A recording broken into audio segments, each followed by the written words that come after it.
नमस्कार, मी डॉक्टर पायल सन्मुख आणि तुम्ही पाहत आहात सेहत का सफर.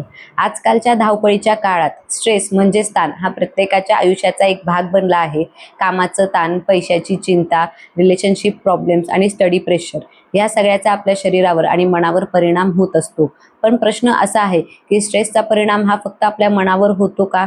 तर नाही. स्ट्रेसमुळे headache, acidity, insomnia, BP, sugar, hairfall, thyroid imbalance अशा देखील समस्या उद्भवू शकतात. तर आजच्या या व्हिडिओमध्ये आपण जाणून घेणार आहोत स्ट्रेस म्हणजे काय, स्ट्रेसची लक्षणे कोणती आणि होमिओपॅथीमध्ये स्ट्रेस मॅनेजमेंट कसं केलं जातं. आणि या आजच्या व्हिडिओमध्ये आपण एक महत्त्वाचा पॉईंट डिस्कस करणार आहोत, ज्याच्यामुळे 99.99% लोकांमध्ये स्ट्रेस वाढत चाललेला आहे. तर चला आपल्या व्हिडिओची सुरुवात करूया.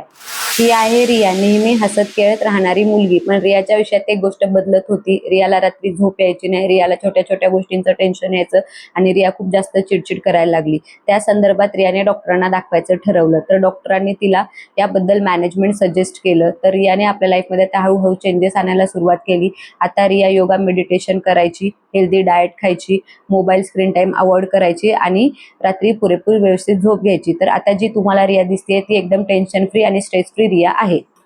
तर आता हे सगळ्या गोष्टी झाल्या रियाच्या. तर आता आपल्या मूळ मुद्द्यावरती परत येऊया. स्ट्रेस म्हणजे काय? स्ट्रेस म्हणजे शरीर आणि मनानं एखाद्या परिस्थितीला दिलेला हा रिस्पॉन्स असतो.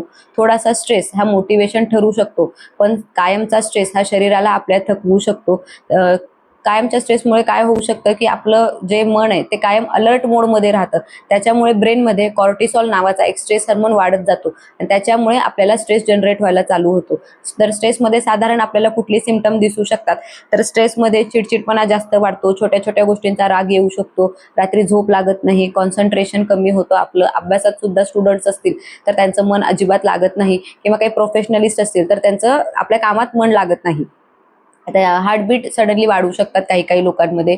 आणि आपण सोशली आयसोलेट राहायला चालू करतो. सोशली आयसोलेट म्हणजे काय? आपण एकटं राहायला सुरू करतो, मन मोकळेपणाने कुणाशी बोलू शकत नाही. काही काही लोकांमध्ये स्ट्रेस हा सायलेंटली देखील वाढत जाऊ शकतो, जो समाजात लवकर दिसून सुद्धा येऊ शकत नाही. आता हे झालं स्ट्रेस म्हणजे काय. तर स्ट्रेस वाढण्याचं महत्त्वाचं एक कारण म्हणजे काय आहे आजकालच्या युगात? तर आपलं सगळ्यांचं वाढत असलेलं स्क्रीन टाईम. आजकालची भरपूर लोक मोबाईल, लॅपटॉप, रील्स, नोटिफिकेशन्स ह्या सगळ्यामध्ये आपला भरपूर टाइम घालवत असतात. काही काही रिपोर्टमध्ये तर असं देखील आलेलं आहे की काही लोक दिवसातले 6 ते 8 तासापेक्षा जास्त सुद्धा मोबाईलवरती स्पेंड करू शकतात. तर त्याच्यामुळे काय होतं, परत जे मी मगाशी सांगितलं, मेंदू आपला कायम अलर्ट मोडमध्ये राहतो. त्याच्यामुळे स्ट्रेस हार्मोन्स बॉडीमध्ये सिक्रेट होतात आणि त्या सगळ्याचा आपल्या मनावरती परत ताण पडायला सुरू होतो.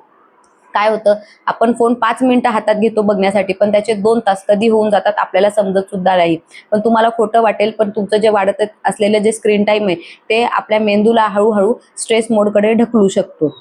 होय, मोबाईल हा फक्त तुमचा वेळ खात नाही, तर तो खातो तुमची शांतता, तुमची झोप आणि तुमचं मानसिक आरोग्य. ह्या तिन्ही गोष्टी मोबाईल तुमचं खात असतं, फक्त ते तुम्हाला दिसून येत नसतं. आधीचे लोक काय करायची, जर ताण आला तर एकमेकांशी बोलायची. आता लोक ताण आल्यावर काय करतात, तर लोक मोबाईलवर स्क्रॉल करतात. पण मोबाईलवर स्क्रॉल करून त्यांचा ताण कमी होतो का? नाही, उलट तुलना वाढते. त्यांचं लाईफ किती परफेक्ट आहे, ते लोक किती खुश आहेत, आम्ही खूप मागं पडलोय, अशा भावना येऊ लागतात.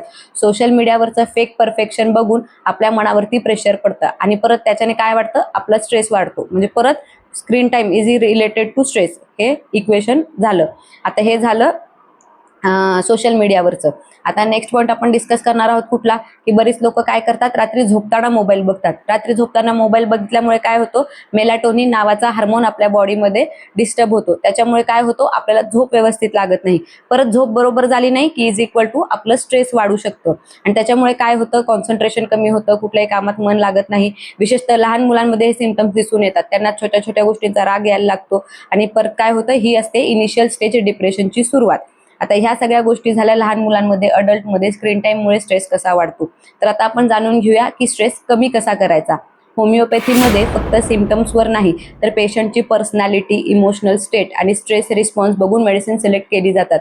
होमिओपॅथिक औषधं ही शरीर आणि मनाचा बॅलन्स रिस्टोर करण्यासाठी आपल्याला मदत करू शकतात. आता हे झालं होमिओपॅथीचं.